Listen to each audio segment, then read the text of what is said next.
Shalom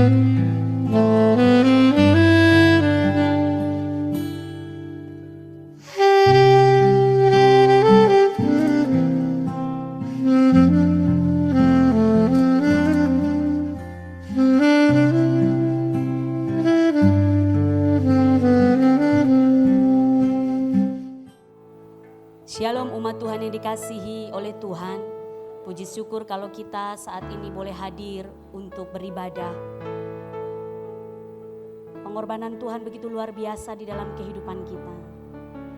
Dia yang layak dipuji dan disembah. Saat ini mari kita datang kepada Tuhan. Biarlah kita memuji menyembah Tuhan dengan segenap jiwa dan raga kita. Fokuskan diri kita hanya kepada Tuhan saja. Dia ada di sini, siap menjamah dan melawat kita semua. Tak terukur kasih-Mu Yesus. Engkau telah mati menggantikan diriku. Dan Dia yang mencurahkan darahnya untuk menebus dosa kita. Mari kita pujikan pujian ini di hadapan Tuhan. Haleluya.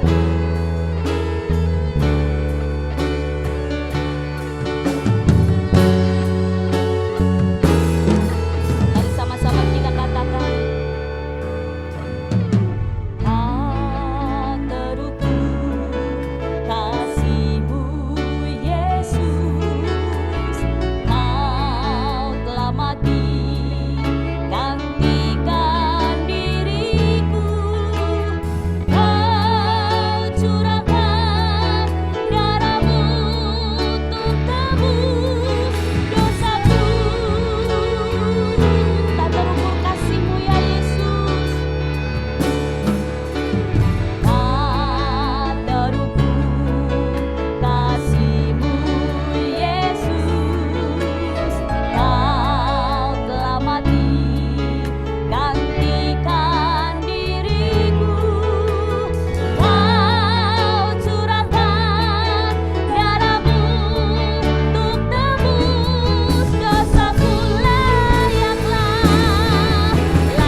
pujian kami.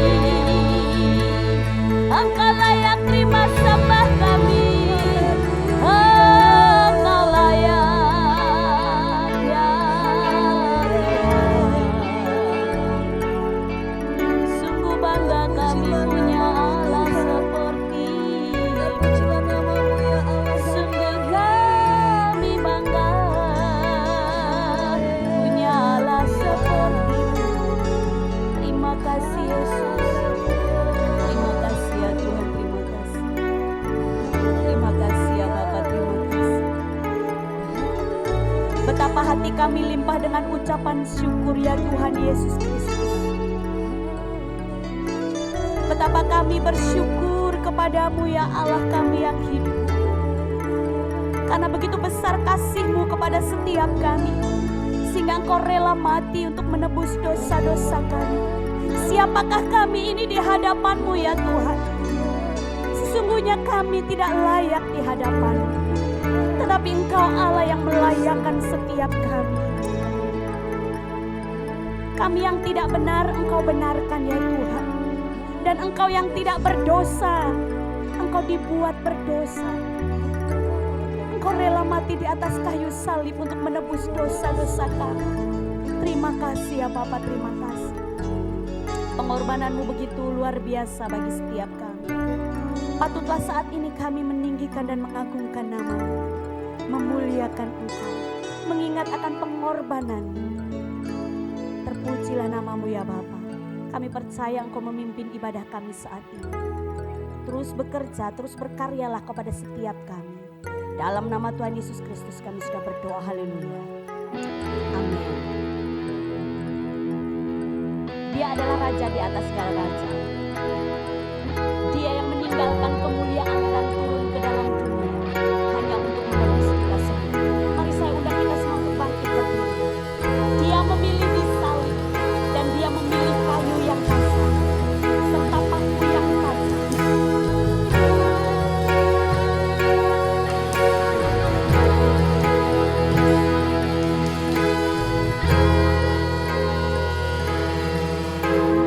Raja skala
melihat tayangan film tentang Tuhan Yesus, berulang kali kita diingatkan betapa besar pengorbanannya kepada setiap kita.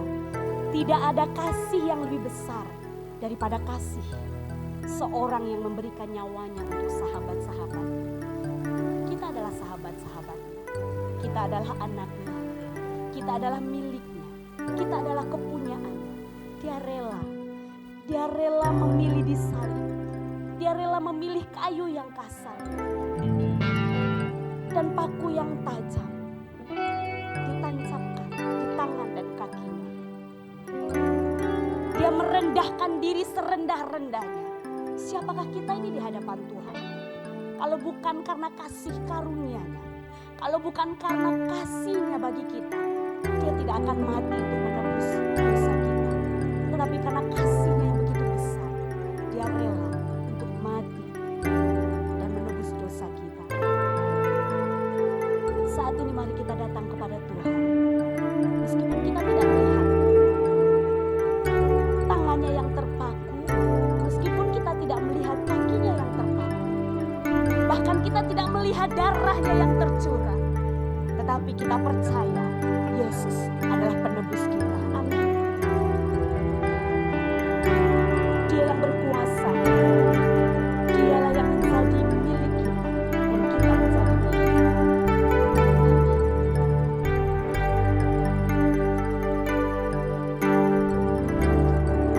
Mari sama-sama kita katakan, meskipun tak kulihat tangan yang terpaku,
Allah seperti Engkau, Allah yang real, Allah yang hidup.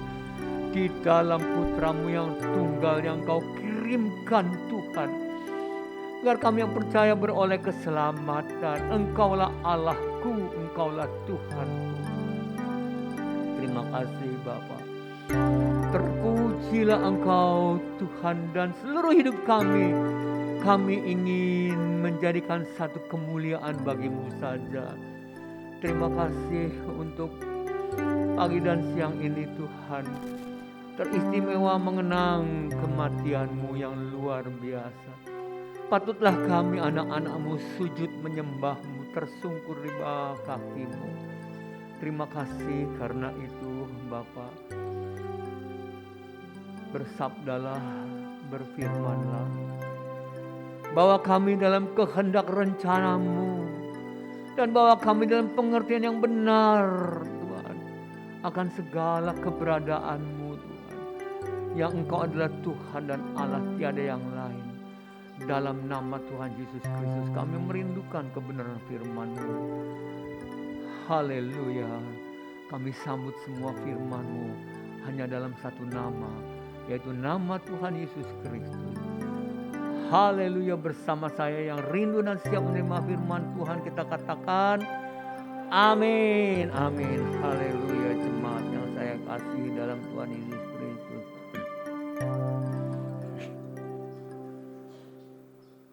Pernahkah saudara-saudara merenungkan, meluangkan waktu beberapa saat saja di dalam keseharian kita, bukan karena datang ke gereja, saudara-saudara percaya kepada Tuhan Yesus Kristus, bukan karena dengar firman Tuhan, maka kita percaya kepada Tuhan Yesus Kristus. Kita percaya kepada Tuhan Yesus Kristus karena kita betul-betul memahami dan mengerti, mengenal siapa itu sosok Tuhan kita Yesus Kristus. Mengapa dia harus datang ke dunia ini? Dan bagaimana dia harus mati untuk saudara dan saya? Dan pernahkah kita memikirkan dari sisi-sisi saudara-saudara kita, di mana di Indonesia ini ada agama Buddha, Hindu, Konghucu, Islam, Kristen dan Katolik. Kalau Kristen dan Katolik itu hampir sama lah ya. Nah, dengan saudara-saudara kita yang lain, pernah nggak kita bayangkan? Harusnya saudara-saudara, kita ini betul-betul memiliki waktu dan kita mau merenungkan, mengenal Allah kita, siapa itu Allah kita yang telah memberikan putranya yang tunggal. Siapa itu Tuhan Yesus putra yang tunggal? Sebab kalau tidak demikian Bapak Ibu, saya percaya kita hanya menjadi orang Kristen yang tahu semua ini karena kata orang. Tetapi kalau kita pernah meluangkan waktu berdiam sejenak, kemudian coba kita lihat siapa itu Tuhan Yesus Kristus yang karena kasih Allah begitu besar dikirimkan ke dunia ini. Dan bagaimana Yesus menjalankan misinya yang Tuhan Allah tugaskan. Sehingga kita semakin hari semakin mengenal. Mungkin pertama-tama kita merenungkan hal ini masih banyak hal-hal yang mentok-mentok saudara-saudara yang kita tidak pahami. Tapi kalau kita mau terus belajar, memperhatikan, apalagi melihat dari pengalaman hidup kita di dalam tuntunan Tuhan, kita akhirnya akan tahu tidak ada Allah lain di dunia ini selain Bapa di surga yang telah mengirimkan putra yang tunggal, Tuhan Yesus Kristus, datang ke dunia untuk mati, menebus dosa kita. Saudara-saudara, semua itu tercatat dengan lengkap di dalam Alkitab. Alkitab ini bukan tulisan satu orang, saudara-saudara. Kalau tulisan satu orang, saya percaya bisa saja direkayasa. Tetapi kitab ini mengandung tulisan-tulisan, mengandung sejarah, kenyataan yang terjadi. Tetapi semua kejadian ini kalau kita tarik satu benang merah, saudara-saudara, dari perjanjian lama sampai kepada perjanjian baru dan wahyu, itu ada satu garis, satu jalur yang jelas. Ini kitab ditulis bukan oleh satu orang tapi beberapa puluh orang. Dalam situasi, kondisi, zaman yang berbeda. Tetapi memang kitab ini kitab yang luar biasa karena inilah firman Allah yang memberikan satu gambaran kisah perjalanan hidup manusia. Bagaimana manusia diciptakan oleh Allah. Kemudian terus berjalan sampai jatuhnya manusia dalam dosa. Sampai akhirnya Tuhan datang dan kembali manusia itu dimuliakan.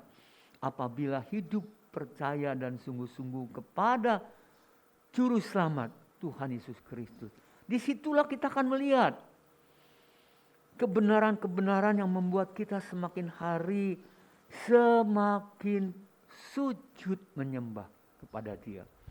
Semakin kita tersungkur di bawah kakinya. Kenapa? Karena kita bukan datang kepada sosok yang katanya, tetapi kita datang kepada sosok pribadi yang memang benar-benar kita rasakan, Engkaulah Tuhanku, Engkaulah Allahku. Sehingga saudara-saudara yang terjadi dalam kehidupan kita, ketika pagi hari kita datang pada Tuhan, itulah saat-saat yang paling membahagiakan kita. Kenapa? Karena kita datang kepada Dia, Tuhan dan Allah kita. Sumber damai sejahtera, sumber sukacita, sumber kekuatan kita. Yang kepada kita datang dengan sungguh-sungguh dari dasar hati kita memuji dan menyembah Allah. Bukan dengan akal lagi saudara-saudara. Tetapi dengan segenap hati, segenap jiwa. Kita dapat datang mensujud di hadapan Tuhan. Kita dapat mengasihi Dia. Dan kita bisa berkata seperti Thomas berkata, Ya Allahku, Ya Tuhanku.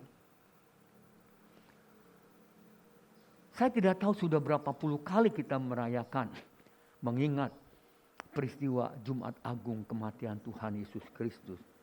Tetapi apakah dampaknya? Apakah setiap kali kita masuk dalam perayaan Jumat Agung, ada gak sesuatu yang kita tangkap? Yang kita mau berkata, Tuhan, tuntunlah aku dan pimpinlah aku menjadi anak-Mu yang semakin hari semakin berkenan di hadapan-Mu. Menjadi hamba-hamba-Mu yang semakin hari semakin berkenan kepadamu. Saudara-saudara, bukan karena seorang pendeta dengan jemaat ribuan, maka dia boleh bangga bahwa dia hamba. Belum tentu saudara-saudara. Karena apapun yang kita kerjakan, apapun yang kita lakukan, Allah selalu melihat bukan hasilnya. Tetapi hatiku dan hatimu, hati kita yang dilihat oleh Allah. Karena itu dalam Matius pasal ke-7 ayat 21 sampai 23 dikatakan, bukan setiap orang yang berseru Tuhan, Tuhan, maka Allah akan menyelamatkan, tidak. Tetapi orang yang sungguh-sungguh dalam hidupnya itu memiliki perubahan seturut kehendak Allah. Memiliki kerinduan untuk hidup serupa dengan Tuhan Yesus Kristus. Melakukan dengan sukacita kehendak dan perintah Allah, menyenangkan hati Tuhan. Itulah orang-orang yang diperkenankan oleh Tuhan dan Allah kita. Saudara-saudara yang saya kasihi di dalam Tuhan Yesus Kristus. Mengenang hari kematian Tuhan Yesus Kristus. Jumat Agung. Seharusnya lah semua ini mempunyai dampak kepada kita. Mempunyai pengaruh. Sehingga tidak ada orang Kristen, anak-anak Tuhan itu yang sekedar menjadi anak Tuhan hanya tanda petik. Tidak. Betul-betul kita menjadi anak Tuhan. Yang mengasihi Tuhan. Karena kita tahu dan kita mengenal. Mari kita membaca di dalam Matius pasal 27. Ayat 50 sampai 51.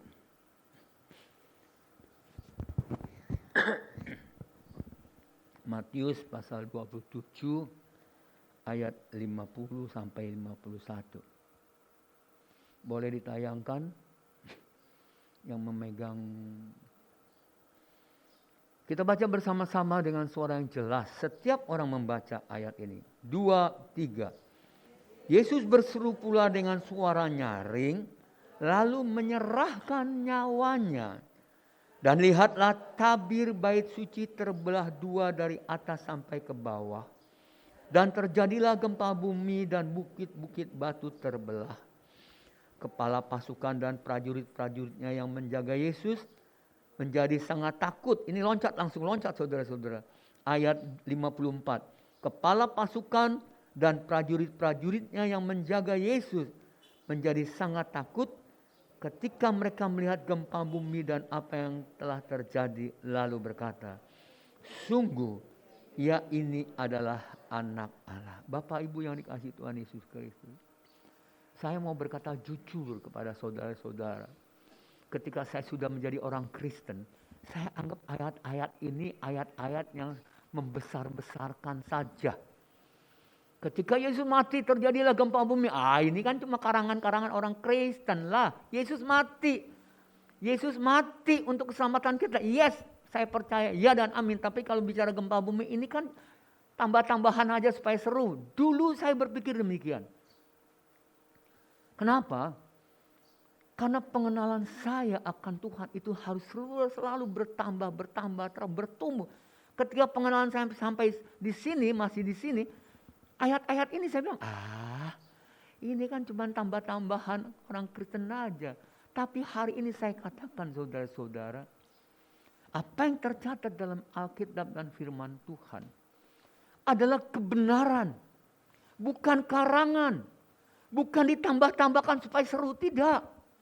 Ini catatan sejarah saudara-saudara.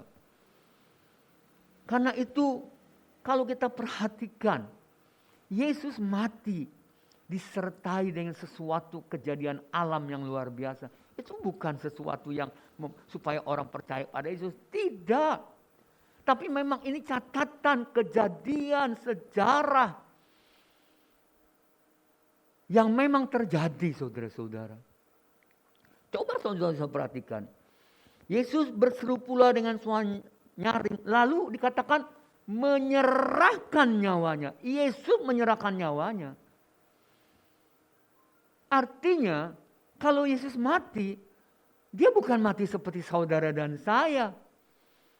Seperti kita manusia biasa. Dia menyerahkan nyawanya. Artinya dengan satu kesadaran dan kerelaan dia berikan itu karena. Nah karenanya ini saudara. Yang berbeda dengan kita. Kita mati karena memang nyawa kita diambil. Tapi Yesus dia menyerahkan. Karena Yesus berkata, aku berkuasa menyerahkan dan aku berkuasa mengambil kembali. Siapa orang yang bisa seperti itu? Hanya Tuhan Yesus Kristus. Dan apa yang terjadi? Tabir bait suci terbelah ketika Yesus mati. Artinya sekarang melalui Tuhan Yesus kita boleh masuk ke ruang Maha Kudus. Kita dapat masuk ke ruang Maha Kudus. Seperti pujian mengatakan, ku masuk ruang Maha Kudus dengan darah anak domba. Ku masuk dengan hati tulus menyembah yang maha kuasa. Ku menyembahmu, ku sembahmu. Tirai bait suci terbelah. Tidak boleh orang sembarangan masuk ruang Maha Kudus, masuk mati saudara-saudara. Tapi sekarang dengan darah anak domba Allah, dengan penuh keberanian dalam surat Ibrani dikatakan kita masuk ke ruang Maha Kudus. Nah, Bapak Ibu yang dikasihi Tuhan Yesus Kristus. Hal-hal ini yang perlu kita pahami. Kita perlu sediakan waktu untuk merenung dengan baik. Kalau hari ini kita memperingati hari Jumat Agung, saudara-saudara, mungkin sudah puluhan kali kita memperingatinya. Kita tahu bahwa Yesus mati memang melalui jalan disalib dan mengalami aniaya yang luar biasa. Dikenakan mahkota duri di kepalanya, punggungnya dicambuk sehingga hancur dengan cambuk besi, dan kaki tangannya itu dipaku. Saya baru baca satu tulisan. Menurut tulisan itu, Tuhan Yesus bukan dipaku di sini, saudara, tapi di sini, di pergelangan tangannya. Menurut buku itu. Nah, yang mau saya tekankan, saudara-saudara,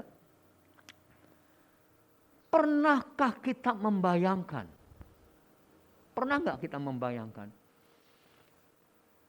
seberapa besar sakitnya penderitaan Tuhan Yesus ketika dia disalib?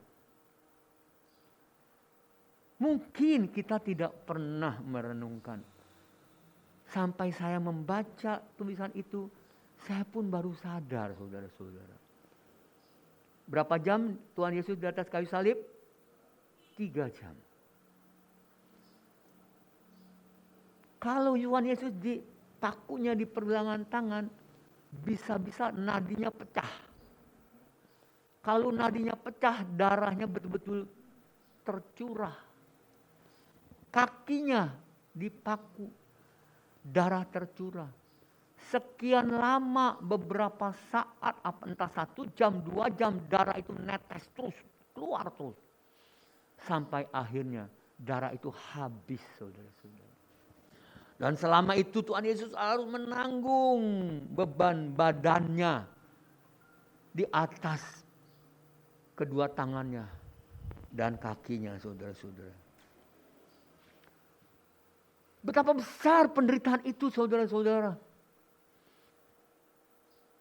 Kalau saudara perhatikan pertandingan tinju, hanya 3 menit 1 ronde. Pertama pertandingan tinju, wah masih kuat, wah hebat. Tapi sudah memasuki ronde ke-10, mereka sudah capek. 1 ronde 3 menit aja rasanya sudah seperti neraka, saudara-saudara. Capek, apalagi kalau dipukul. Nah sekarang Tuhan Yesus berapa lama? Pernah nggak saudara-saudara bayangkan betapa besar penderitaan Tuhan Yesus Kristus? Tetapi mungkin saja beberapa orang kan berpikir begini, Tuhan Yesus kan Tuhan, makanya dia tidak akan merasakan apa-apa, dia tetap kuat karena dia Tuhan. Saudara-saudara, jangan sesat. Ini pemikiran yang sesat. Karena apa? Tidak sesuai Alkitab. Alkitab dengan nyata di dalam Yohanes pasal pertama ayat 14, Yohanes pasal pertama ayat 14 mengatakan, firman itu telah menjadi manusia dan diam di antara kita, dan kita melihat kemuliaannya, yaitu kemuliaan yang diberikan kepadanya sebagai anak tunggal Bapa, penuh kasih karunia dan kebenaran. Firman Tuhan telah menjadi manusia, diam di antara kita. Yohanes pasal pertama ayat 14. Tuhan Yesus itu seutuhnya manusia. Bahwa Yesus Kristus adalah manusia seutuhnya dan Allah seutuhnya. Dan dia membuat mujizat bukan karena keilahiannya. Dia tidak menggunakan. Karena itu dikatakan dia mengosongkan dirinya. Dia menjadi manusia. Di dalam ketaatannya itulah dia berseru kepada Bapa, dan Bapa mendengar apa yang menjadi kerinduan hatinya dan Bapa lakukan. Tetapi ketika disalib, ya Tuhan Yesus sangat menderita, saudara-saudara. Karena itu sehari semalam sebelum disalibkan di Taman Getsemani, Tuhan itu begitu takut, gentar rasanya. Seperti mau mati, dan peluhnya, keringatnya itu menjadi seperti titik-titik darah yang bertetesan ke tanah. Tercatat dalam Lukas pasal 22 ayat 44.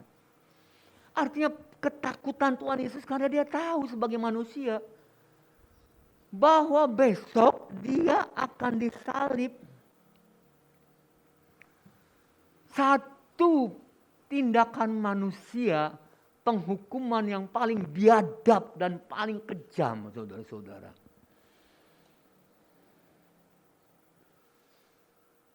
Saudara-saudara yang saya kasihi, Tuhan Yesus sama seperti saudara dan saya, manusia. Bahkan ada hamba Tuhan yang berkata begini, bahwa Tuhan Yesus pun kalau dia tidak taat dan setia, dia bisa jatuh di dalam dosa. Bisa nggak? Bisa. Karena apa? Dia terdiri dari darah dan daging. Dia punya keinginan. Tetapi dalam kesetiaan dan ketaatannya kepada Bapa, dia tetap berjalan dalam rel yang Bapa telah gariskan. Dia bisa menderita kesakitan yang luar biasa, saudara-saudara. Coba saudara-saudara bayangkan betapa penderitaan Tuhan Yesus di atas kayu salib. Coba saudara perhatikan baik-baik. Ketika di atas kayu salib, sekian lama dia menderita. Apa yang Tuhan Yesus katakan? Saudara-saudara, tidak ada sumpah serapah. Dia begitu sakit menderita karena perbuatan-perbuatan serdadu-serdadu Romawi dan orang-orang Israel. Tidak ada sumpah serapah. Perhatikan, tidak ada sumpah serapah. Tidak ada makian-makian. Yesus hanya diam, diam, dan diam saja. Coba. Apabila manusia-manusia biasa, bukan Tuhan Yesus Kristus yang betul-betul taat dan setia kepada kehendak Bapa. Wah, mungkin sudah teriak-teriak, maki-makian. Tuhan Yesus diam karena dia sadar dan dia tahu. Dia sangat memahami. Ini adalah bagian daripada tugas yang Bapa berikan kepadanya. Yang harus diterimanya dengan konsekuensi. Dia harus menderita agar manusia berdosa dapat diselamatkan di dalam karya Allah. Yang percaya pada Tuhan Yesus Kristus, yang mati di atas kayu salib, maka beroleh keselamatan. Yang setuju katakan amin. Tuhan Yesus sangat sadar ini saudara, dia ambil semuanya. Dan dia taat, dia diam. Ibrani pasal 9 ayat 22 itu mencatat. Ibrani pasal 9 ayat 22 itu mencatat. Coba kita lihat ya. Dikatakan, kita baca bersama-sama, dan hampir segala sesuatu disucikan menurut hukum Taurat dengan darah. Dan tanpa penumpahan darah tidak ada pengampunan. Memang saudara-saudara, tanpa penumpahan darah tidak ada pengampunan. Di atas kayu salib itu saudara-saudara, di dalam penderitaan yang luar biasa, Tuhan Yesus tidak marah-marah, tidak sumpah serapah, maki-maki, teriak-teriak, mengerang-erang kesakitan, tidak. Hanya diam. Di dalam diamnya itu hanya 7 perkataan yang Tuhan Yesus sampaikan. 7 perkataan salib. Yang pertama, dalam Lukas 23 ayat 34 dikatakan Yesus berkata, Bapa, ampunilah mereka, sebab mereka tidak tahu apa yang mereka perbuat. Bapa, ampunilah mereka sebab mereka tidak tahu apa yang mereka perbuat. Bayangkan di dalam kesakitan yang amat sangat. Tuhan masih berpikir, masih melihat manusia-manusia sebagai objek yang perlu diselamatkan. Karena itu dia berkata, Bapa, ampunilah mereka karena mereka tidak tahu. Mereka tidak mengerti mengerjakan semua ini. Mereka mengerjakan semua ini karena kebodohan manusia. Tidak melihat pekerjaan iblis yang mempengaruhi mereka. Yang kedua, dalam Lukas 23 ayat 43 berkata, Yesus hanya berkata kepada penjahat yang berkata, Yesus, ingat aku apabila engkau datang sebagai raja. Maka Yesus berkata, aku berkata kepadamu sesungguhnya hari ini juga engkau akan ada bersama-sama aku di taman di dalam Firdaus. Yang kedua. Ketiga saudara-saudara, Dalam Yohanes pasal 19 ayat 26 dan 27. Ketika Yesus melihat ibunya dan murid-muridnya, maka dia berkata, "Ibu, inilah anakmu." Dan kepada murid-muridnya dia berkata, "Inilah ibumu." Perkataan yang keempat di dalam Matius 27 ayat 46. Yang mencatat, Yesus berseru, "Eli, Eli, lama sabachthani." Allahku, Allahku, mengapa engkau meninggalkan aku? Kalimat yang kelima, Yohanes 19 ayat 28. Aku haus. Kalimat yang keenam dalam Yohanes pasal 19 ayat 30. Yesus berkata, "It is finished." Sudah selesai. Yang ketujuh, Yesus berseru dengan suara nyaring seperti yang kita baca tadi. "Ya Bapa, ke dalam tanganmu kuserahkan nyawaku." Bayangkan saudara-saudara, di dalam keadaan seperti itu, dia hanya berkata 7 perkataan. Artinya apa, Bapak Ibu? Yesus sangat sadar, semua itu ditanggungnya. Beban itu ditanggungnya. Semua dosamu dan dosaku ditanggung Yesus di atas kayu salib. Dia diam. Makanya Alkitab berkata, seperti domba yang dibawa ke pembantaian, diam saja. Penderitaan itu adalah dosa-dosa saudara dan saya. Karena itu sangat amat benar kalau dikatakan karena begitu besar kasih Allah akan dunia ini. Sehingga diberikan putranya yang tunggal. Supaya barang siapa yang percaya kepadanya tidak binasa. Melainkan beroleh hidup yang kekal. Amin. Kenapa? Penderitaannya begitu besar. Itu ditanggung. Dia diam. Dia tanggung semua. Dia pikul semua. Di atas kayu salib. Yesus mati untuk memberikan kehidupan bagi saudara dan saya. Supaya kita yang harusnya mati beroleh kehidupan. Yesus mati untuk saudara dan saya supaya kita hidup. Kita yang seharusnya mati sekarang mendapat kehidupan dengan kematian Tuhan Yesus Kristus. Siapa saudara dan saya? Kita manusia. Allah menciptakan manusia sebagai makhluk yang mulia. Tetapi ketika terjadi penyaliban Tuhan Yesus Kristus, kita bisa melihat sesuatu yang luar biasa. Bukankah saudara dan saya, orang-orang Israel adalah ciptaan Tuhan yang bisa berinteraksi kepada Tuhan. Memiliki keserupaan, kita diciptakan serupa dan segambar dengan Allah. Tetapi karena satu faktor, dosa dan permainan licik iblis saudara-saudara, maka manusia bisa bersikap menjadi lebih kejam daripada binatang. Penyaliban Yesus adalah gambaran betapa manusia itu bisa menjadi begitu kejam melebihi seekor binatang. Penyaliban Tuhan Yesus dengan siksaan yang Tuhan alami adalah kebiadaban manusia yang tercatat dalam sejarah kehidupan manusia yang di luar batas. Di mana manusia yang telah dikuasai oleh iblis haus akan membuat seseorang, membuat Tuhan Yesus itu menderita. Kenapa? Supaya Tuhan Yesus tidak bisa memberitakan lagi tentang kedatangan kerajaan Allah. Iblis menghendaki Yesus mati supaya kerajaan Allah tumbang, saudara-saudara.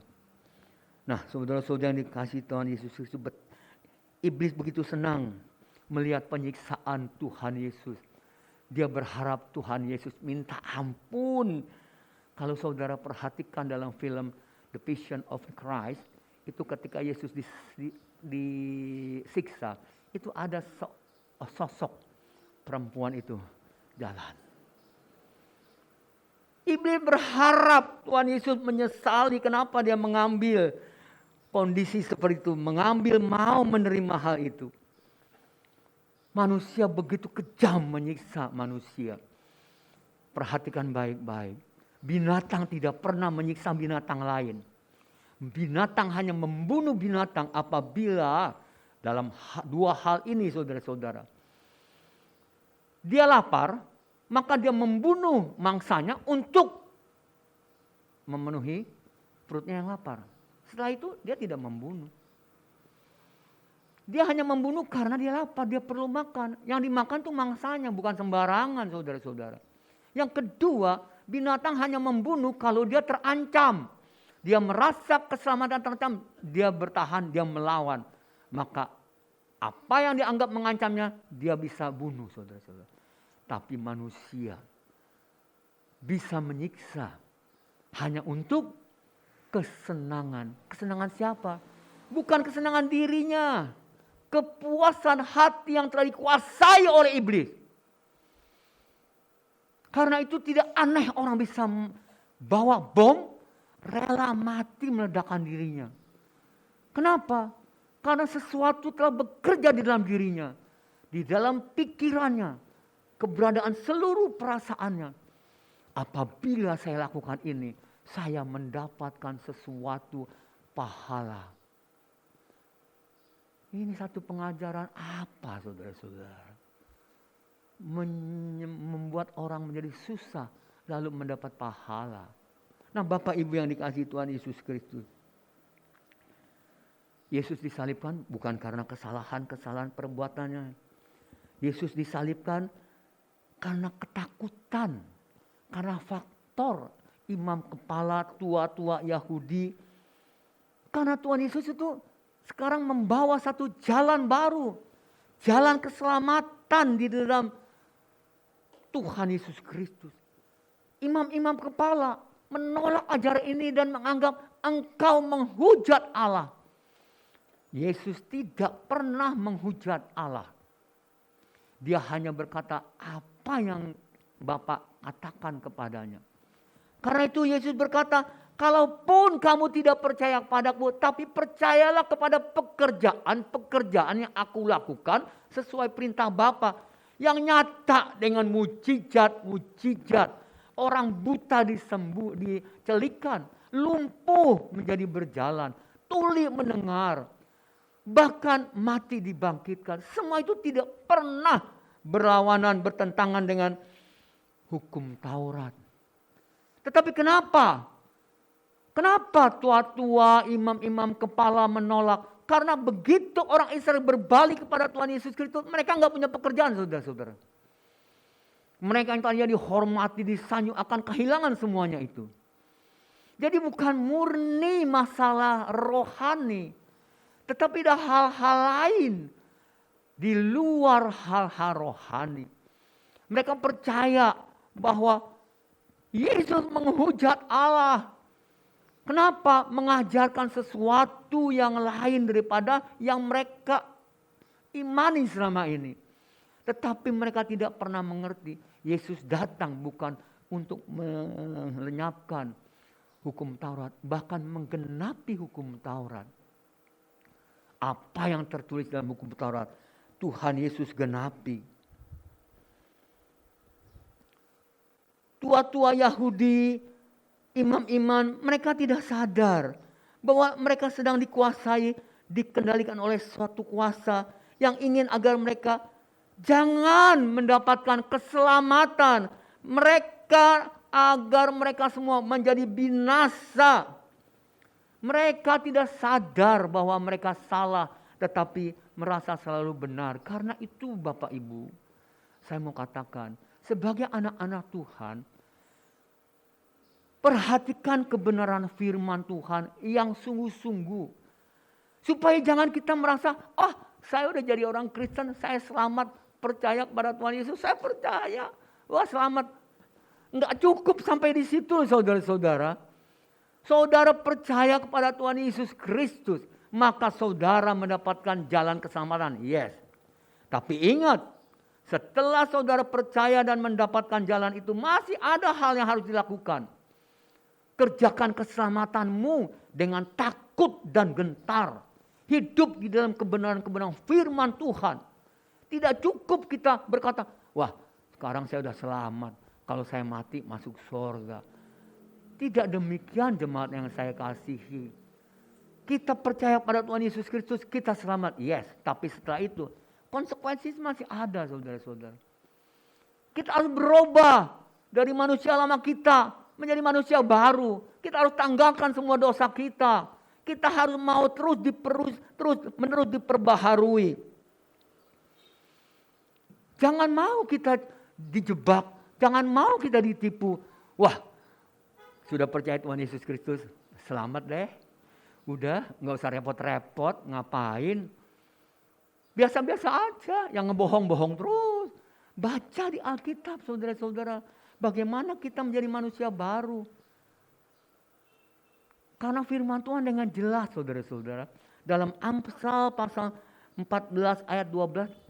Dengan jelas dikatakan ada jalan yang dianggap lurus. Tapi ujungnya adalah maut. Ada jalan yang dianggap orang lurus. Ujungnya maut. Karena itu hati-hati. Di dalam Tuhan pun kita tetap hati-hati. Haruslah berhati-hati. Bapak Ibu yang dikasihi Tuhan Yesus Kristus. Memang Tuhan Yesus datang ke dunia ini. Seperti Yohanes Pembaptis katakan. Kerajaan Allah sudah datang. Kerajaan Allah sudah datang. Kerajaan Allah datang berarti kerajaan iblis dihancurkan. Karena itu Yesus datang. Dia menyembuhkan kelemahan-kelemahan tubuh. Dia membangkitkan. Dia menyatakan kemuliaan Allah. Dia ingin setiap manusia itu diubahkan. Beroleh keselamatan. Nah, puncak dari semua ini adalah peperangan antara kebenaran dan kuasa iblis. Yaitu penyalipan Tuhan Yesus Kristus. Di mana iblis merasa, sekarang saya menang. Kenapa? Yesus disalibkan. Memang untuk sementara waktu sepertinya kebenaran itu dikalahkan. Tapi ingat, kebenaran bisa ditutupi. Tapi kebenaran tidak akan dapat dikalahkan dan dihilangkan. Karena kebenaran akan tampil keluar seperti cahaya terang. Nah, Bapak Ibu yang Tuhan Yesus dikasih Tuhan Yesus Kristus. Kalau kita melihat sejenak ke belakang. Kisah penyalipan Tuhan Yesus Kristus. Sebelum Tuhan Yesus Kristus disalib, dia masuk ke Yerusalem. Berapa banyak orang yang berseru-seru menyambutnya. Hosana, Hosana, diberkatilah dia yang datang dari tempat yang maha tinggi. Diberkatilah dia yang datang dalam nama Tuhan. Hosana, di tempat yang maha tinggi. Orang Israel, saudara-saudara, menghamparkan bajunya, daun palem.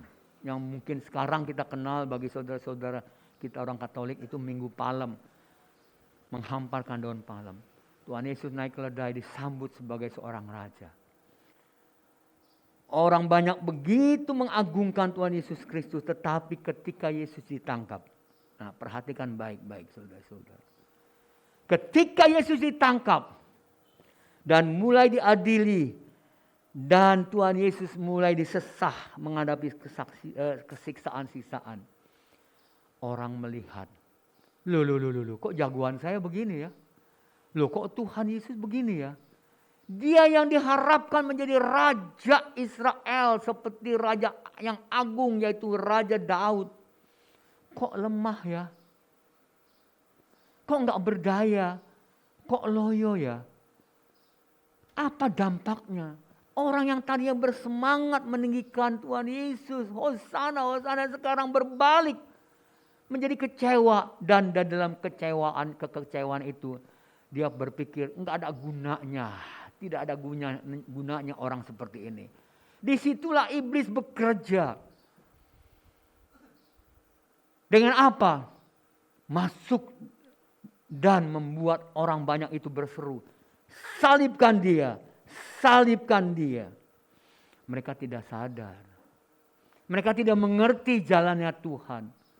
Mereka tidak memahami apa yang Tuhan akan kerjakan. Bagaimana Tuhan akan menghancurkan kerajaan iblis. Bagaimana Tuhan Yesus akan menghancurkan kuasa-kuasa kegelapan itu. Karena Tuhan Yesus bukan mendirikan kerajaan di bumi ini. Tetapi kerajaan rohani, kerajaan Allah yang kekal. Iblis bekerja. Manusia tidak sadar. Karena itu Bapak Ibu yang saya kasih dalam Tuhan Yesus Kristus. Marilah kita menjadi anak-anak Tuhan yang selalu berjaga-jaga. Hati-hati, jangan sampai saudara dan saya, iblis menyusupi hati kita. Sehingga kita bisa berbuat sesuatu yang di luar yang seharusnya kita sebagai anak Tuhan menghidupi hidup ini. Saya juga tidak mengerti bagaimana orang-orang itu yang tadinya berseru Hosana, Hosana, kok sekarang berbalik, salibkan dia. Salibkan dia. Masakan tidak ada orang-orang yang tetap percaya pada Yesus? Saya percaya ada. Tetapi lebih banyak orang-orang yang sudah gelap mata. Karena sudah dipengaruhi oleh kuasa iblis. Salibkan dia, salibkan dia, salibkan dia. Seakan-akan Tuhan Yesus adalah penjahat yang begitu besar. Apa perbuatan kejahatan Tuhan Yesus? Tidak ada, saudara-saudara. Memberi makan 5.000 orang. Menyembuhkan orang kusta. Semua adalah kebaikan-kebaikan yang menunjukkan bahwa dia datang sebagai utusan Allah. Mesias, oknum yang diutus oleh Allah. Nah, saudara-saudara, tanpa disadari manusia telah demikian dirubah. Karena itu saudara-saudara, saya mau katakan hati-hati dalam kehidupan ini. Mengenang kematian Tuhan Yesus Kristus kita bisa belajar. Hidup ini harus hati-hati. Sebab iblis bisa masuk dalam diri saudara tanpa assalamualaikum. Masuk dalam pikiran dan hati, merubah. Saudara yang tadinya lembut bisa menjadi sangat garang loh saudara-saudara. Karena itu saudara-saudara yang terkasih. Supaya hal ini jangan terjadi dalam kehidupan kita. Supaya kita mengerti Yesus itu betul-betul mati dan kita bisa menyembah kepada Tuhan, bersyukur kepadanya. Kenapa? Karena dia mati untuk saudara dan saya. Beberapa hal yang ingin saya sampaikan untuk menjadi catatan kita. Yang pertama, perhatikan baik-baik. Jangan menyalibkan Tuhan Yesus yang kedua kali. Jangan pernah menyalibkan Tuhan Yesus yang kedua kali. Artinya, jangan pernah membuka celah dalam kehidupanmu. Sehingga tanpa sadar iblis masuk dan bekerja. Sehingga kita melakukan hal-hal yang tidak sesuai dengan yang harusnya kita sebagai anak Tuhan lakukan.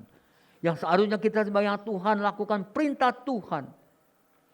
Melakukan kehendaknya. Bukan mengikuti kehendak iblis. Sehingga kita kembali berdosa. Sekali lagi saya katakan, jatuh lagi dalam dosa. Perhatikan baik-baik, jangan menyalibkan Tuhan Yesus Kristus. Artinya, dosa, no way. Kita betul-betul menjadi pribadi yang diperbaharui. Yang kedua, semakin hari kita harus menjadi umat yang semakin sadar. Harus meninggalkan dan menjauhkan diri kita dari dosa-dosa hidup lama kita. Siapapun yang pernah melakukan kesalahan dan dosa, jangan engkau menangisi hal itu. Karena tidak ada satu manusia pun yang bisa bebas dari dosa. Tetapi bangkitlah daripada keterpurukanmu. Bangkitlah seperti Petrus dan murid-murid yang lain. Seperti Thomas. Karena kegagalan bukan hal akhir hidupmu. Tetapi yang terpenting adalah bangkit dari kegagalan itu.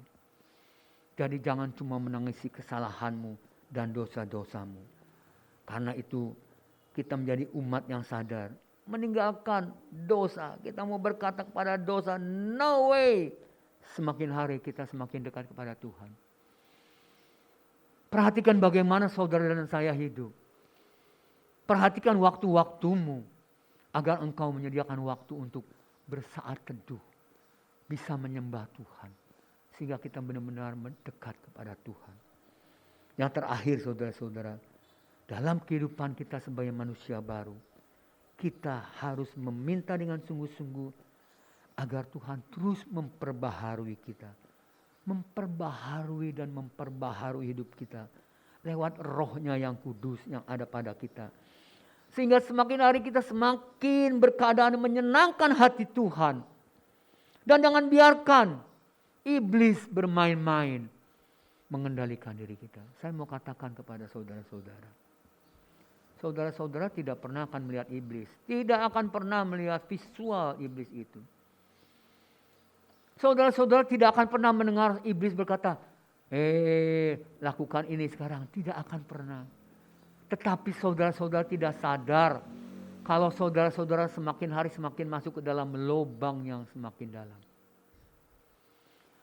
Semakin dibawa masuk dalam lubang yang semakin dalam, jurang yang semakin gelap. Yang saudara tahu nanti pada akhirnya ketika saudara sudah terikat, terbelenggu dan tidak berdaya. Dan saudara mau keluar sekarang, saudara tidak bisa lagi berdaya. Tidak lagi akan keluar. Itulah jerat perangkap iblis. Karena itu jangan membiarkan iblis mulai mengendalikan kehidupan kita. Saudara-saudara tahu ilustrasi bagaimana seorang musafir berjalan di padang gurun. Dia pasang tenda malam-malam dingin, dia tidur dalam tenda, lalu ontanya mulai bilang, "Bos, dingin bos, boleh masuk ya bos." Harusnya kita berkata apa? Tidak. Tidak. Jangan biarkan, ya bolehlah. Tidak ada kompromi. Onta dikasih masuk kepalanya. Sesaat kemudian lehernya. Kemudian kaki depannya. Lalu kaki belakangnya. Akhirnya saudara ditendang keluar, ontanya di dalam kemah. Tidak ada kompromi. Amin. Tidak ada kompromi dengan kuasa-kuasa iblis. Yang kita ikuti adalah kebenaran firman Tuhan. Kenapa? Supaya Tuhan kita agungkan, kita muliakan. Dia sudah menderita di atas kayu salib. Kita patut bersyukur. Kita patut berterima kasih untuk kebaikan dan kemurahannya. Dan kita ingin menyenangkan hati Tuhan. Sampai kita berjumpa muka dengan muka. Dengan kekasih jiwa kita, Tuhan Yesus Kristus dalam kemuliaannya. Amin. Amin untuk firman Tuhan. Haleluya. Mari kita naikkan satu pujian tadi.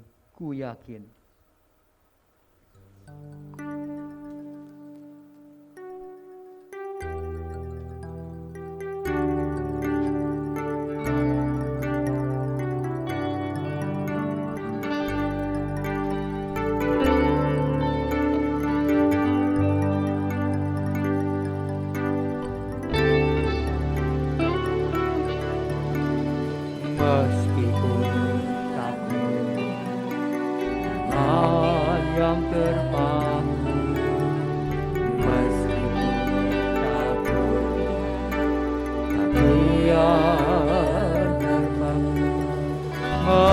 Meskipun tak kulihat mahkota dunia, namun ku percaya Yesus Tuhan penebusku.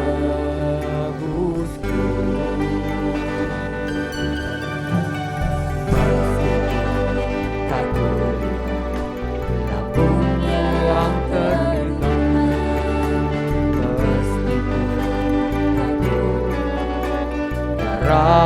yang mengalir, meskipun tak kulihat tubuhnya yang kosong, namun ku percaya Yesus juru selamat.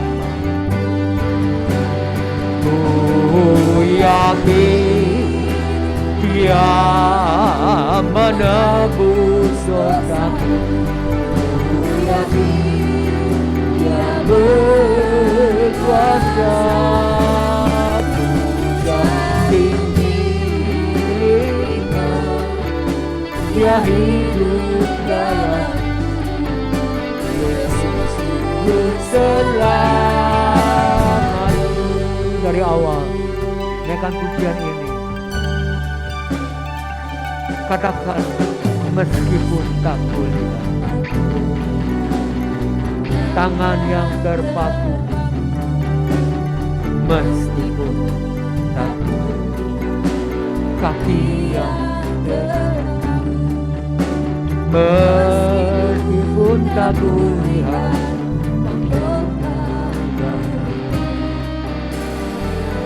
ku percaya Yesus Tuhan menebusku. Meskipun tak kulihat lambung yang terindah,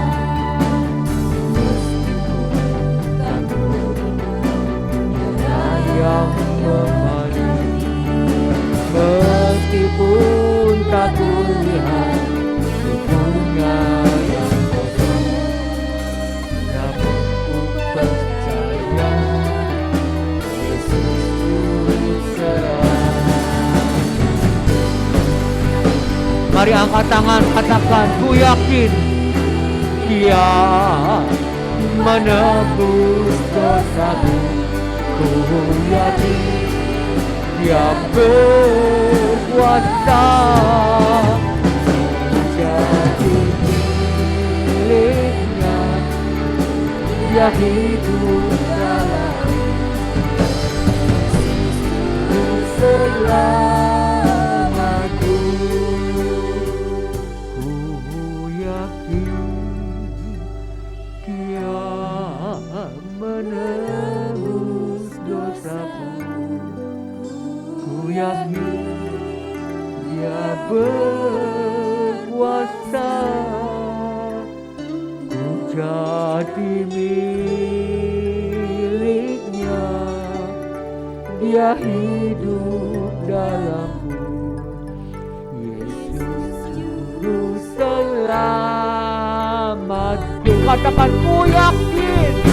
Dengan sungguh-sungguh angkat tanganmu tinggi-tinggi di hadapan Tuhan. Katakan, ku yakin. Amin. Ku yakin Dia berkuasa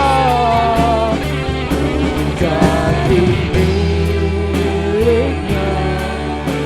Dia hidup dalamku. Yesus juru selamatku. Yakin Dia. Terima kasih Tuhan. Terima kasih Yesus. Terima kasih Bapa.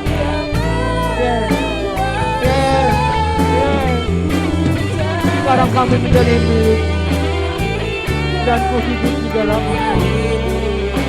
Kau jalan kami. Juru selamatku, Yesus juru selamatku. Yesus juru selamatku. Yesus juru selamatku. Yesus juru selamatku.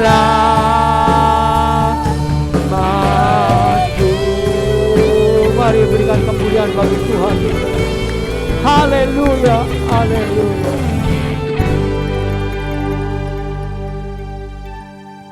Dengan apa kami akan membalas kasih-Mu Bapa? Dengan apa kami akan membalas kasih-Mu Tuhanku, Allahku, Rajaku, Yesusku yang termadu. Kami tidak memiliki apa-apa, tapi apa yang ada pada kami, hidup kami ingin persembahkan hanya untuk kemuliaan-Mu Tuhan. Hidup ini kami akan bawa kepadamu dan mempersembahkannya. Pakailah kami Tuhan seturut kehendak-Mu, sehingga Engkau diagungkan, sehingga Engkau dimuliakan. Dan kami rindu begitu banyak orang-orang yang belum mengenal Engkau dapat mengerti, dapat memahami dan mengenal Engkau dan menerima Engkau sebagai Tuhan dan Juru Selamatnya. Dunia diselamatkan di dalam Tuhan Yesus Kristus. Terima kasih Bapa. Terima kasih. Terima kasih Tuhan. Kami rindu kematian-Mu menjadi kematian yang luar biasa, yang tidak sia-sia. Tapi manusia boleh diselamatkan, dunia diselamatkan di dalam Engkau. Terima kasih Bapa. Segala pujian dan hormat kemuliaan bagi-Mu. Dalam nama Tuhan Yesus Kristus kami sudah berdoa, mengucap syukur dan terima kasih. Haleluya. Bersama-sama yang diberkati kita katakan amin, amin, amin. Mari kita bangkit berdiri, kita persiapkan keberadaan kita untuk menerima perjamuan kudus ini, silakan boleh dibuka dan diambil rotinya dan dibuka tempat anggurnya.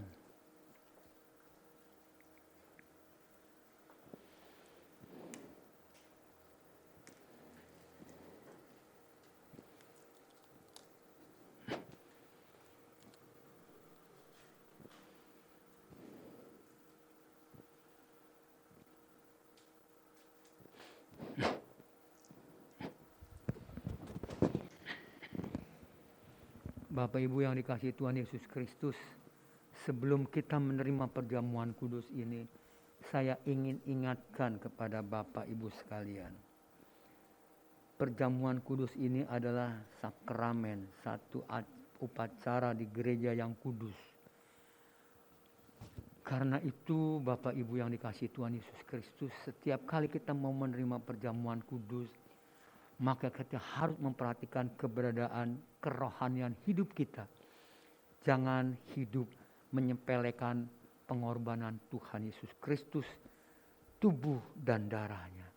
Mari kita menerimanya dengan rasa syukur dan sungguh-sungguh menaruh hormat akan pengorbanan yang telah Tuhan Yesus lakukan.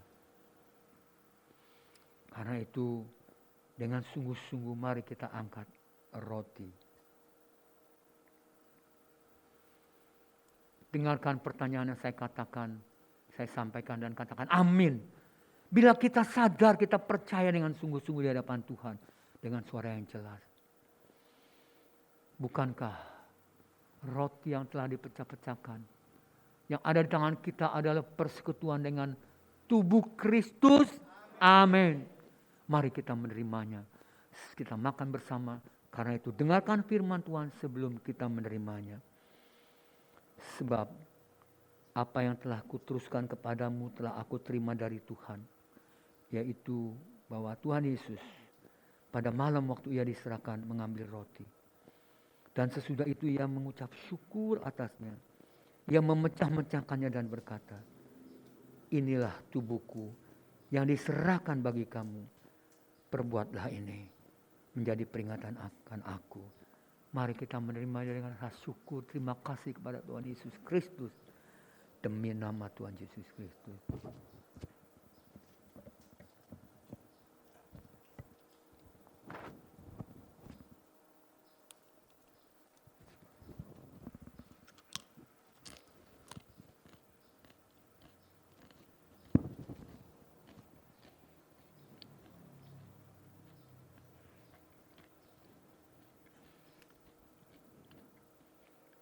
Mari kita menyiapkan cawan pengucapan syukur. Angkat tinggi-tinggi di hadapan Tuhan. Dengarkan pertanyaan kedua yang saya sampaikan. Katakan amin bila engkau percaya dengan sungguh-sungguh di hadapan Tuhan. Demikian juga ia mengambil cawan. Sesudah makan lalu berkata,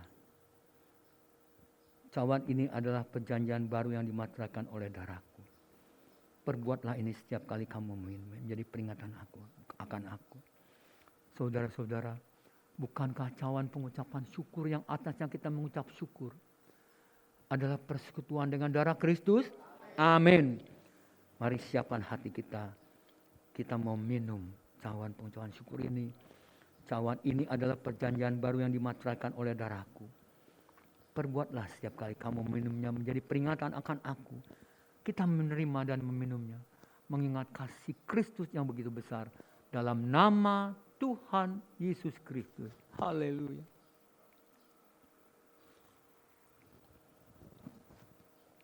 Mari kita mau bersyukur kepada Tuhan. Kita mau menyembahnya dengan sungguh-sungguh keluar dari dasar hati kita. Terima kasih.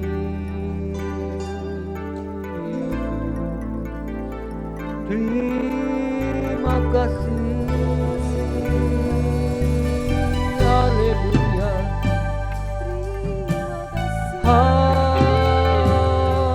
haleluya. Terpujilah namamu. Mari kita mau bersyukur. Kita bersyukur kepada-Nya karena kasih dan kebaikan-Nya yang luar biasa. Haleluya. Haleluya, Engkau baik, Engkau teramat baik Tuhanku Allah. Kami ingin terus memuji-Mu, kami ingin terus menyembah, kami ingin terus memuliakan Engkau. Dengan segenap hati, segenap jiwa kami ingin tinggikan Engkau. Kami ingin menyembah-Mu, kami ingin terus memuliakan. Haleluya.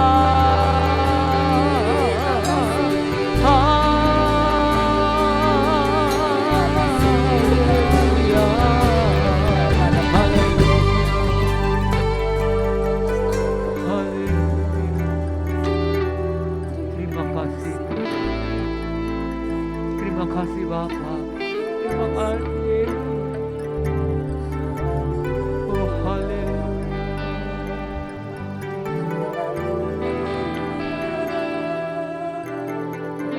Terpujilah Engkau Tuhan Allah.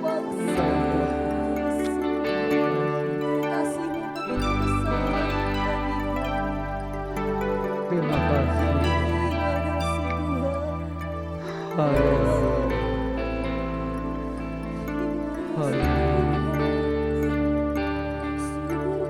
Terima kasih. Mari bersama-sama kita angkat tangan kita buka hati kita, katakan, naikkan pujian haleluya. Haleluya. Haleluya bagi anak domba. Haleluya.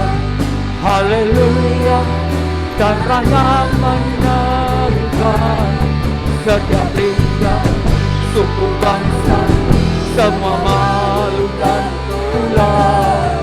Berikan glori, berikan hormat, beri pujian bagi anak domba. Katakan haleluya, haleluya.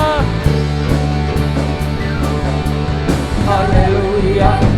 Haleluya bagi anak domba. Haleluya. Haleluya, darahnya menebuskan setiap lidah, suku bangsa, semua makhluk dan ular.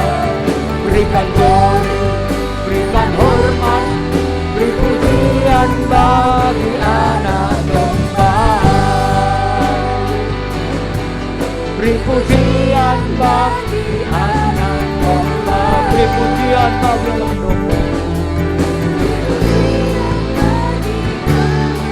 Katakan bersama-sama, Yesuslah Sang Raja. Haleluya.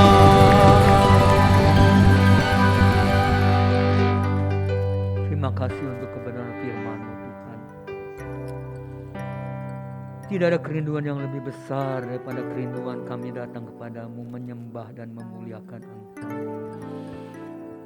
Menyenangkan hati-Mu Tuhan, menyenangkan hati-Mu Yesus. Haleluya.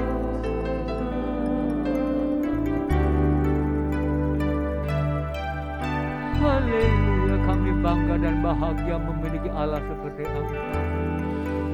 Karena Engkau hidup, Engkau nyata real Tuhan. Engkau ada di dalam kehidupan kami. Terima kasih Bapa. Segala hormat dan pujian kepada-Mu. Jadikan keluarga besar GBK Perigi ini Tuhan, keluarga kerajaan Allah yang sungguh-sungguh menyembah dan memuliakan Engkau, yang semakin hari kami semakin melekat di hati-Mu Tuhan. Terima kasih Bapa. Terima kasih untuk firman-Mu. Kiranya pengorbanan-Mu tidaklah sia-sia. Kami ingin membalas kasih-Mu Tuhan dengan memberikan yang terbaik bagi-Mu. Terpujilah Engkau.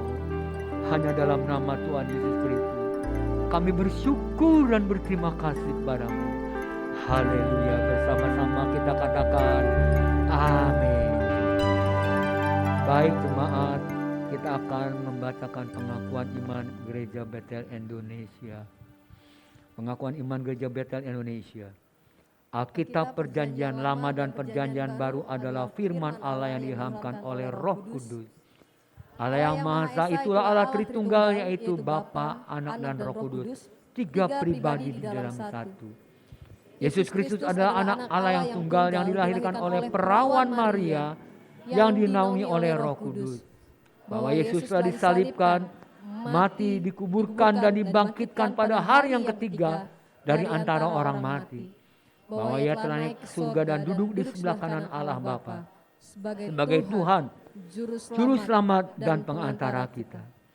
Semua manusia sudah berdosa dan kehilangan kemuliaan Allah, sehingga harus bertobat dan berpaling kepada Allah untuk menerima pengampunan dosa. Pembenaran dan kelahiran baru terjadi karena iman di dalam darah Yesus Kristus yang dikerjakan oleh Roh Kudus. Setiap orang yang bertobat harus dibaptis secara selam dalam nama Bapa, Anak, dan Roh Kudus, yaitu dalam nama Tuhan Yesus Kristus.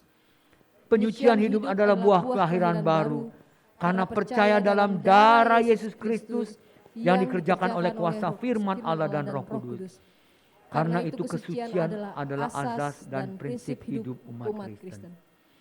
Baptisan Roh Kudus adalah karunia Tuhan untuk semua orang yang telah disucikan hatinya.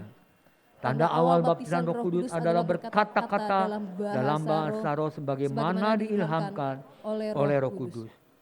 Perjamuan kudus dilakukan setiap kali untuk meneguhkan persekutuan kita dengan Tuhan dan satu dengan yang lain. Kesembuhan ilahi tersedia dalam korban penebusan Yesus untuk semua orang yang percaya. Tuhan Yesus Kristus akan turun dari surga untuk membangkitkan semua umat yang telah mati dan mengangkat semua umatnya yang masih hidup, lalu bersama-sama bertemu dengan Dia di udara. Kemudian Ia akan datang kembali bersama orang kudusnya untuk mendirikan kerajaan 1000 tahun di bumi ini. Pada akhirnya semua orang yang mati akan dibangkitkan. Orang benar akan bangkit pada kebangkitan yang pertama dan menerima hidup kekal. Tetapi orang jahat akan bangkit pada kebangkitan yang kedua dan menerima hukuman selama-lamanya. Mari bersama-sama kita angkat tangan kita. Katakan moto keluarga besar GBI Perigi. Seluruh keluarga besar GBI Perigi menjadi keluarga kerajaan Allah yang siap masuk dalam kekekalan. Haleluya. Mari kita tundukkan kepala dan kita berdoa. Doa Bapa kami. Bapa kami yang di surga. Dikuduskanlah namamu, datanglah kerajaanmu, jadilah kehendak-Mu di bumi seperti surga. Berikanlah kami pada hari ini makanan kami yang secukupnya, dan ampunilah kami akan kesalahan kami, seperti kami juga mengampuni orang yang bersalah kepada kami. Dan janganlah membawa kami ke dalam pencobaan, tetapi lepaskanlah kami daripada yang jahat. Karena Engkaulah yang punya kerajaan dan kuasa dan kemuliaan sampai selama-lamanya. Amin. Mari kita naikkan pujian bagi Allah yang mulia, yang bertahta di kerajaan surga. Sebelum kita mengakhiri ibadah kita dengan doa berkat.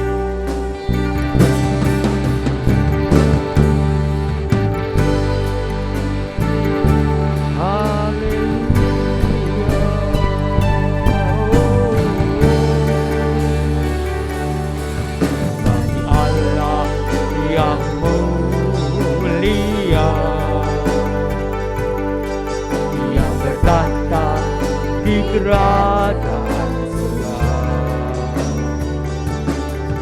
bagi anak domba Yesus Kristus Tuhan, Engkau layak disembah. Mari datang kepadanya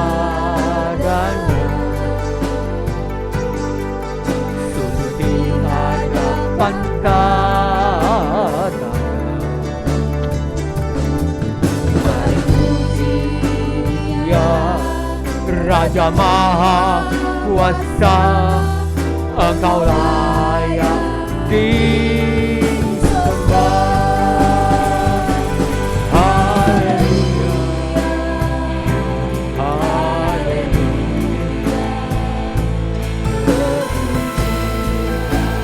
Namamu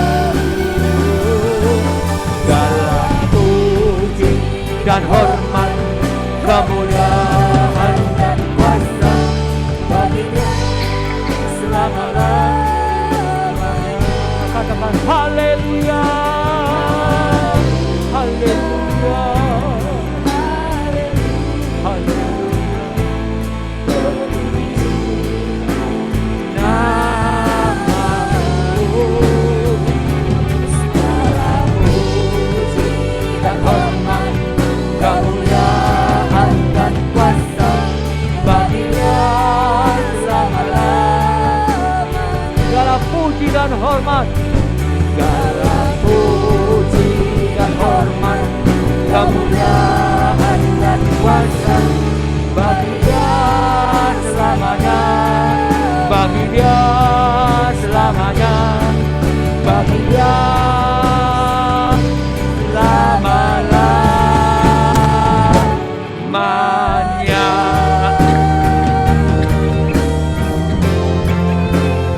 Haleluya, haleluya. Terima kasih Tuhan untuk kesempatan yang indah ini, di mana kami boleh datang beribadah, menerima perjamuan kudus ini Tuhan. Firman-Mu kiranya mengubahkan kami, menjadikan kami senantiasa baru dalam Engkau dan diperbaharui. Dan kami boleh terus memuliakan Engkau.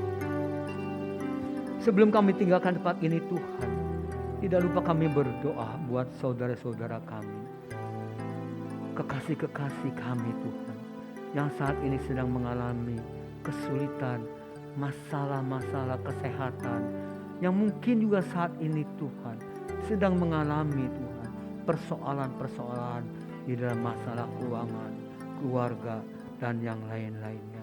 Hamba serahkan semua ini Bapa. Hamba bawa semua kekasih kami, anak-anak-Mu, domba-domba-Mu ke dalam tangan-Mu. Ulurkan tangan-Mu sekarang ya Bapa, agar mereka boleh merasakan campur tangan-Mu, agar mereka boleh melihat Engkaulah Tuhan dan tidak ada yang lain. Ke dalam tangan-Mu hamba serahkan Helen, ke dalam tangan-Mu hamba serahkan anak-anak-Mu, mungkin Oma Wage Tuhan. Ke dalam tangan-Mu hamba membawa Ibu Yusuf yang sudah lama tidak berjumpa dengan kami. Kami rindu Bapa, agar semua ini mendatangkan dan membawa kemuliaan bagi nama-Mu. Dengan iman kami katakan, anak-anak-Mu yang sakit sekarang sembuh dalam nama Tuhan Yesus Kristus. Karena kuasa-Mu tidak pernah berubah. Engkau telah mati dan Engkau telah bangkit mengalahkan segala-galanya. Terima kasih Tuhan, terima kasih. Karena itu sekarang kami letakkan seluruh keberadaan kami ke dalam tangan-Mu. Kami merindukan pekerjaan di depan ini terus berkembang dengan luar biasa Tuhan. Kerinduan kami adalah agar setiap manusia boleh diselamatkan di dalam Engkau. Tidak lagi ditipu untuk masuk dalam kebinasaan kekal, tetapi beroleh keselamatan di dalam Tuhan Yesus Kristus. Karena itu pakai kami menjadi saksi-saksi-Mu, menjadi alat-alat-Mu. Kami serahkan semua ini dengan rasa syukur dalam tangan-Mu Tuhan. Engkau memberkati keluarga kami, Engkau memberkati keluarga jemaat-Mu, Engkau memberkati apapun yang mereka kerjakan Tuhan, yang berdagang, yang berusaha, yang bekerja, semua Engkau berkati Tuhan. Kemuliaan hanya bagi-Mu saja. Terima kasih Tuhan, terima kasih Bapa, terima kasih Yesus. Kalau sebentar kami akan tinggalkan tempat ini, kami mohonkan Engkau curahkan berkat-Mu Tuhan kepada kami. Karena itu mari sidang jemaat yang dikasihi Tuhan Yesus Kristus, sekarang arahkanlah hatimu kepada Tuhan, pandanglah wajah-Nya, dan terimalah berkat. Kiranya anugerah daripada Allah Bapa, kasih kasih yang luar biasa daripada Tuhan Yesus Kristus yang tiada duanya, dan persekutuan penyertaan Allah Roh Kudus senantiasa menyertai saudara-saudara, menyertai kita mulai saat ini, sekarang, dan sampai selama-lamanya. Dalam nama Tuhan Yesus Kristus kami sudah berdoa mengucap syukur, menyambut semua berkat ini. Haleluya. Yang diberkati bersama-sama saya katakan amin. Terima kasih Yesus, terima kasih Yesus, ku bersyukur